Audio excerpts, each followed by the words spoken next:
Welcome back to NFL Nexus, your home for the deepest dives on all the moves happening around the league, the big ones, and yeah, the small ones too. Today, we are locking in on the New York Giants in what they've been up to this offseason, because it's been really deliberate, really strategic. Now look, these aren't the kind of moves that are going to make giant splashes on the front page of ESPN, but I'm arguing that what they're doing is way more important for the long-term health of this franchise. But hey, before we really get into it, you know the deal. If you love this kind of deep dive breakdown and want to see more of it, do me a huge favor and subscribe to the channel, give this explainer a like, and most important of all, drop a comment down below with your thoughts. It really does help us grow this community. And for all you fans out there, a fantastic way to support what we do here is by grabbing one of our NFL Nexus coloring books. Seriously, they're perfect for the kids, grandkids, or even for you if you're looking for a cool way to unwind. The link's right there in the description, or you can just scan the QR code that's on your screen. Your support honestly means the world. All right, so the big idea today, the thing that ties everything we're about to talk about together, is this concept of building a solid foundation. I want you to picture a successful NFL team, like a giant skyscraper, right? You can have the shiniest windows, the fastest elevators, the most amazing penthouse suite, but if that foundation is cracked, if the concrete down below is weak, the whole thing is just a matter of time before it all comes crumbling down. And it feels like the Giants are spending this offseason pouring some serious reinforced concrete deep underground. And that's exactly what we're going to break down piece by piece. So here's our game plan for today. We're going to start at the very top of the organization in the front office with the new strategic architect who's been brought in to basically draw up the blueprints. Then we'll shift to a huge on-field issue they're trying to fix, protecting their guys by tackling a pretty rough injury problem. From there, we'll get into what exactly a futures contract is. It's a key team-building tool every fan should know about. And then we'll use that to scout a brand new player, Courtney Jackson. And finally, we're going to tie all these pieces together to show you exactly what this new foundation for the Giants actually looks like. Okay, let's just dive right in. You know, every great construction project, it starts with a master plan, a blueprint. And for that, you need a world-class architect. Well, the Giants just went out and got one of the most respected and experienced strategic minds in the whole league to run their football operations. So the very first piece of this new foundation we're looking at is the hiring of Dawn Aponte. She's coming in as the Senior Vice President of Football Operations and Strategy. And this isn't just another hire, you guys. This is a genuinely historic move for the franchise. Aponte is now the highest-ranking woman ever hired by the New York Giants organization. That's a huge and frankly a well-deserved milestone. And when you look at this timeline, you really start to get a sense of the just incredible depth of experience Aponte brings to the table. I mean, this is not someone who's new to the game. She started with the New York Jets way back in 1991, grinding her way up for 15 years. Then she did a stint with the Browns. But what I want you to really pay attention to is that 2010 to 2016 period with the Miami Dolphins. So why is that so important? Well, that's where she worked directly with the current Giants GM Joe Schoen. That existing relationship, that trust they already have, that shared vision of how to build a team, that is absolutely priceless. It means they can skip the whole getting to know you part and just hit the ground running. And for the past 8 years, she's been at the NFL league office itself, giving her this bird's eye view of how the entire league works. That combo of team-level and league-level experience, so rare and so powerful. So what's she actually going to be doing? Well, her role is absolutely massive. It's central to pretty much everything the Giants do. She's in charge of the entire strategic plan for the football side. That means weaving analytics into everything to make sure they're making the smartest, data-driven calls, and of course, her bread and butter, the salary cap and player contracts. She is a master architect of the cap, making sure all those financial puzzle pieces fit. Not just for this season, but for years down the road. On top of that, she's handling all the complicated league compliance stuff and working hand-in-hand with the scouting departments to make sure the players they're targeting actually fit into the team's financial and strategic plan. She's basically the operational and financial brain of the entire football operation. And this is what really sets her apart. Her qualifications for this job are just elite. She's not just somebody who's good with numbers. She is a certified public accountant, a CPA. That brings a level of financial discipline that's critical when you're managing a salary cap with hundreds of millions of dollars. But wait, there's more. She's also a member of the New York State Bar, so she's got the legal brain to navigate the insanely complex language of player contracts and the collective bargaining agreement, the CBA. And trust me, being a CBA expert is her superpower. The CBA is the rulebook for the league's entire business, and she knows it inside and out, from her last job as the NFL's Chief Football Administrative Officer. You know what that means? It means she can find creative, legal ways to structure contracts that give the Giants a huge competitive advantage. Okay, let's keep building this thing.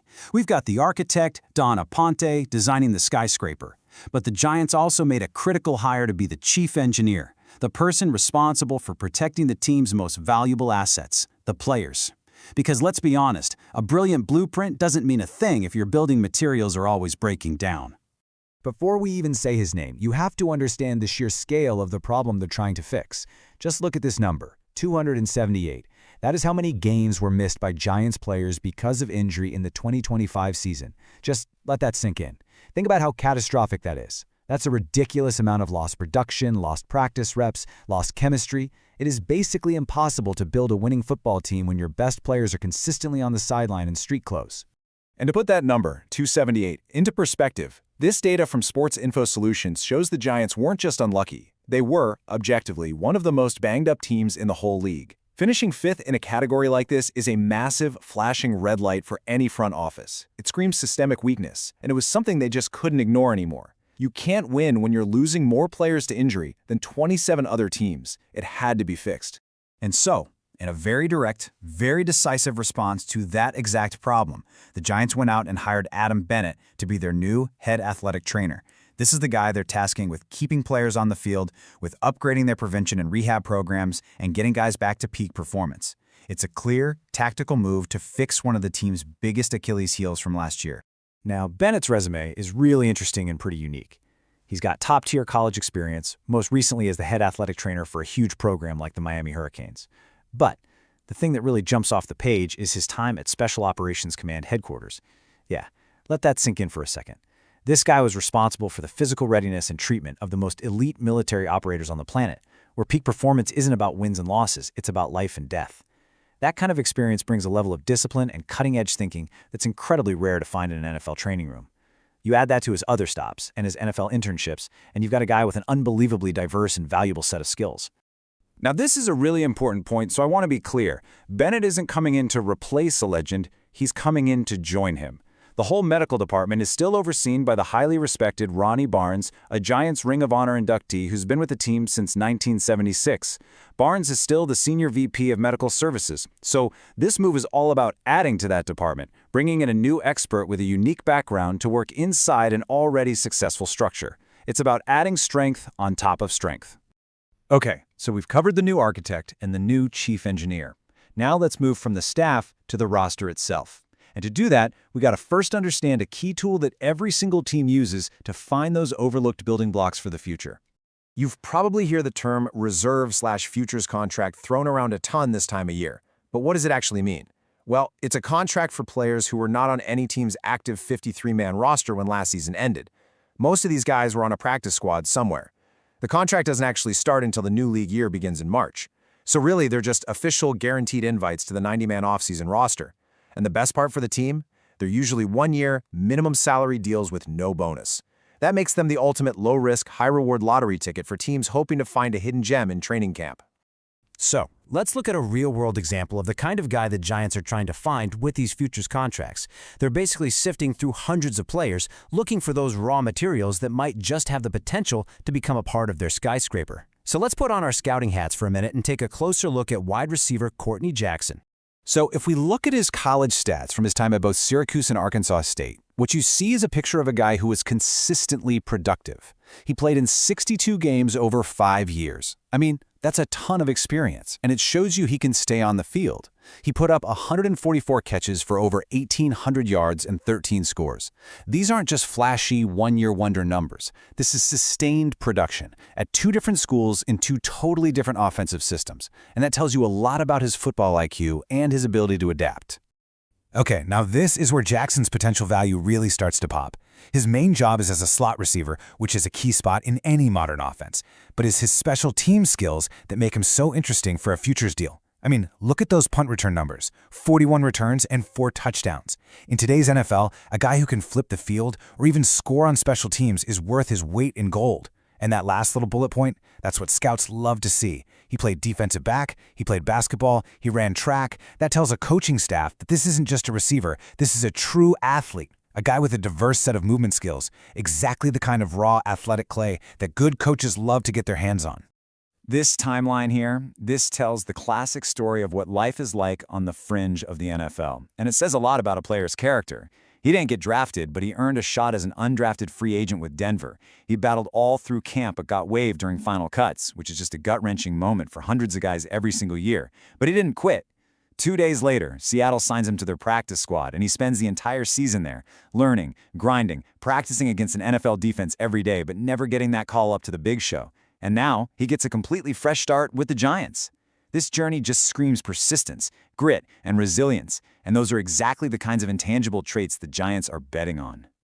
All right, so a new front office exec, a new head trainer, and a new receiver on a futures deal. On the surface, these might seem like 3 totally random, disconnected offseason moves, but how do they actually come together to form a single coherent strategy? Let's tie it all together.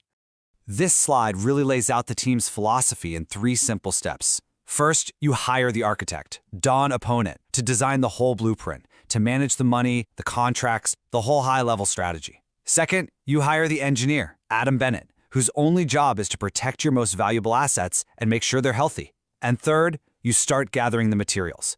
Guys like Courtney Jackson represent that smart, low-risk search for talent. The concrete, the steel, the wiring you need to fill out your 90-man roster and build quality depth from the ground up. And that really brings us back to the main point, right? None of these moves are going to be the lead story on SportsCenter. Aponte, Bennett, Jackson, they're not household names who are going to sell a ton of jerseys tomorrow. And you know what? That doesn't matter. Like the saying goes, a skyscraper's height is impressive, but its strength, that comes from the foundation that nobody ever sees. These moves are the foundation. This is the unglamorous but absolutely essential work you have to do before you can even think about building something that can touch the sky and last for years. So this whole methodical, ground-up approach leaves us with a big question for the rest of the offseason. They've poured the concrete by reinforcing their front office and their medical staff. They're gathering the raw materials with smart, low-risk signings. So what's next? What part of the skyscraper do they build now? Is it the massive steel framework of the offensive line in the first round of the draft? Is it the flashy glass exterior of a star receiver in free agency? What do you think the Giants need to build next? We would absolutely love to hear your blueprint down in the comments below. And that's all the time we've got for today's deep dive. Thank you so much for watching NFL Nexus. If you made it this far and you enjoyed the breakdown, please don't forget to hit that subscribe button and give this explainer a like. And remember, you can support the channel by checking out our coloring books for the whole family. The link is right there in the description. We appreciate every single one of you, and we'll see you next time.